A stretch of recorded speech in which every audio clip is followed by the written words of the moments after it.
I'm Hul, and me and my friend Satay Noodle made a whimsical fairy castle in survival Minecraft. With over 18,000 blocks of diorite, 12,000 moss, and many hours collecting resources, our castle that we first started designing in September of last year is finally complete. But before I can show you around, we're going to take a little detour to see just how we got here. Wait, what's that? I'm getting a message. I'm getting interrupted by a news network. Breaking news! Fairies have been sighted leaving Fairyland and further encroaching on Hazelwatch territory. Guardsmen have been posted patrolling the region between the two lands. Recently, the disguised individuals spotted in this magical capturing device machine have been caught wandering around Hazelwatch, and it is believed that they are Fae. These are highly dangerous individuals with powers great in origin. Our wizard historians and researchers have determined that these two are the two Fae princesses currently wanted for regicide in Fairyland itself. It is unclear how the current state of the political unrest in Fairyland proper will influence our human realm, but under order of Wizard Incorporated, any and all information regarding the two must be reported to the proper authorities immediately. This has been Adorn Wizard Broadcasting News, and I've been your host, Marge Ecal. Now back to your usual programming. What a weird news segment that was. I have no comment that I would like to make at this time about such, news articles that are going around. No comment about any linking to Fae regicide. You know, there's a lot of Hulandites and Satay Noodles out there. I'm sure maybe I would have to verify that. Anyway, the castle. Back in September of last year, Satay and I were chatting on Discord, and she was telling me about this cool place in the Netherlands called Dromvloek in the Efteling. Looking at the pictures, the two of us immediately knew what we had to do. Create a magic castle for two fairies. So we founded a server, roped in a bunch of friends to make us feel less alone, and okay, that's not entirely when we made Adorn, but it was a factor in that we had a crazy base idea and no crazy server to build it in, so we had to make one. Yeah. In a creative world, we built this with a combination of grit and courage and world edit for texturing and terrain. So right here is the earliest stage of the castle that I have saved. We kind of copied and pasted them around in this creative world that we used essentials to kind of just join and hang out in. And Base was there too, and he did something very horrific to the underside of the space. I do not want to mention that. You know what? It fits the Fae lore, so I guess, you know. See, the dining room kind of was the center front, one of the first things that we did. And fun fact, the area beneath the ballroom, which that is the ballroom up there, this area down here was the first area of the whole castle we began, being our theater with a whole music pit underneath here and a whole backside, as well as unnecessary details. Then we had our second version over here, beginning to add slightly more details as well, and then our third main final one. Because we built this before the server, we had no idea what the world gen was going to be like, and so we had originally intended to have this garden area flat connected to the rest of the castle. Fun fact, not anymore though. We have layers like an onion, and we also have a bunch of trees that we have not yet built, so that is something that we'll have to work on in the future. That's for sure. Which as well, I want to quickly show you how we did our texturing. Once upon a time, this whole place was made out of blue wool. I love the color blue.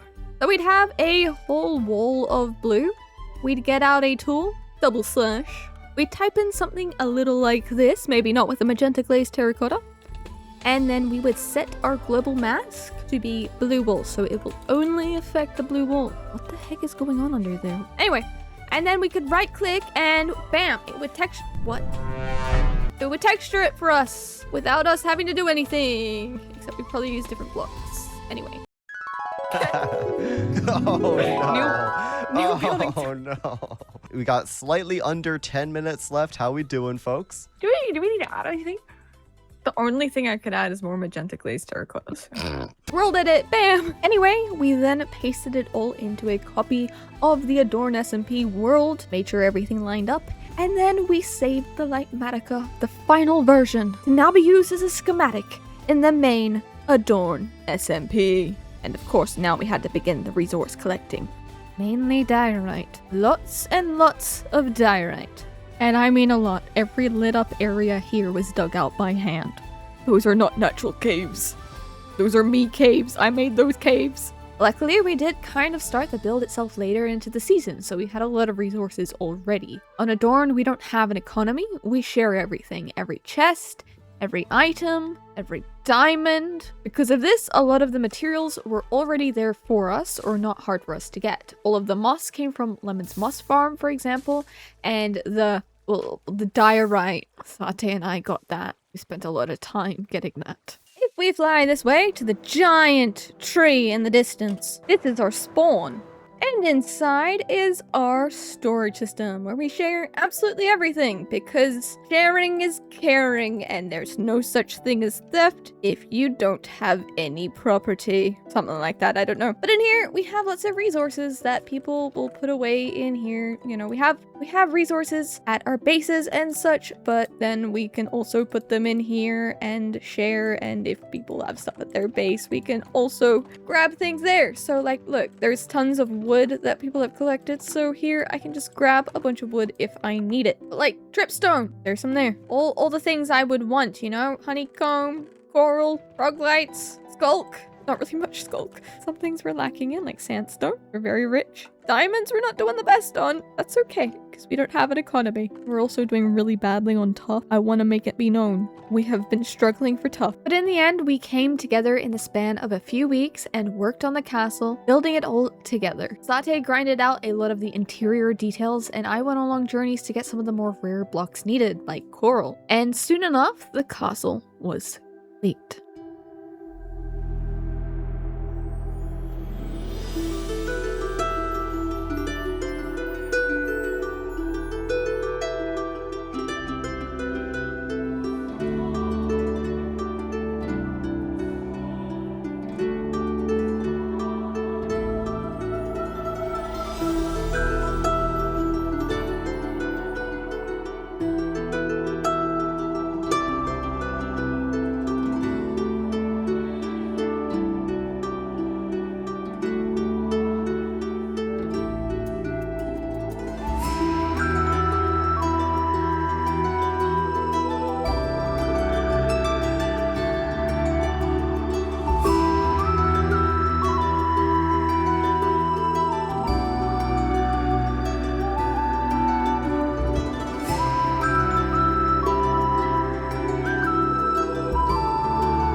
Oh, and we also built a giant bridge. Ken needed a path to his base, so of course, we thought the easiest solution was to build a giant bridge and terraform the river. Yeah, I didn't really record much of this because we were kind of doing it as fast as possible, and also, I don't know how to turn it into a video, I'm sorry. But there's a giant bridge behind the house. The castle, not a house. Anyway, time for some nice screenshots. Yeah! Power of friendship and magic and fairies and everything good combined into one.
Yes, believe it or not, I am a queen here.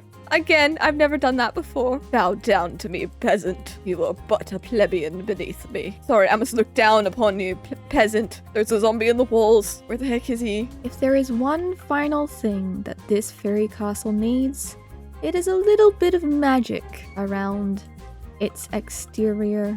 While there's already plenty of magic to be had inside the castle itself and the guest rooms that our guests can stay in, magic secret areas and such, hidden balconies above throne rooms, a room fit for one of the queens, Queen Saute Noodle in here, and across this bridge, a room fit for a Queen Hollandite, with a lovely bed for me to rest my head in. I sure hope some magic doesn't show up in the middle of the night. That would be weird. She was a fairy.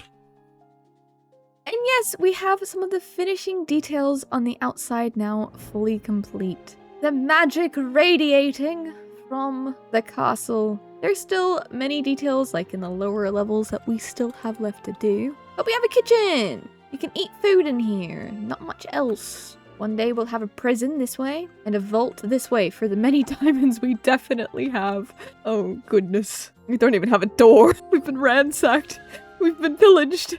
And of course, right now, our pathway linking up our gardens to our bridge is a little bit lacking, but we are going to be working on that in the next episode. And I have already started on some designs, some ideas for how the backside of this castle will look a little bit better. But yes, the bridge is here connecting the castle with Ten's base, and our castle has a pathway all the way down connecting the tree and every other base beyond. This is how our theater is looking now. I think we probably need to add a few more details in here. It's a oh, sorry. I don't mean to hold a weapon of such violence. I wouldn't do anything bad like that. But yeah, hopefully we can add a few more finishing touches as we begin to actually live inside of our castle. And we can appreciate our brand new home, live in it, enjoy the ambiance, magic tree. And yes, this is the bisexual dining hall. But with that, I hope you guys have enjoyed this video and have enjoyed how the castle has turned out. But yeah, crossing over our bridge and through the Fae portal, we now have a castle to live in. And we're gonna have a whole city down here below and a whole fancy upper layer up there. But that is for a future episode. And yes, I changed my shaders because for some reason photon shaders makes me invisible and I don't like that anyway. And with that, I'll leave you guys here. Goodbye.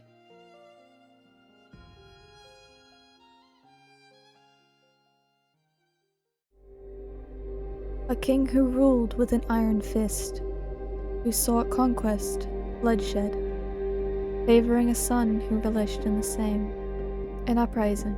2 sisters, daughters of that very king, take it upon themselves to see how the passage of fate might be changed. They watch.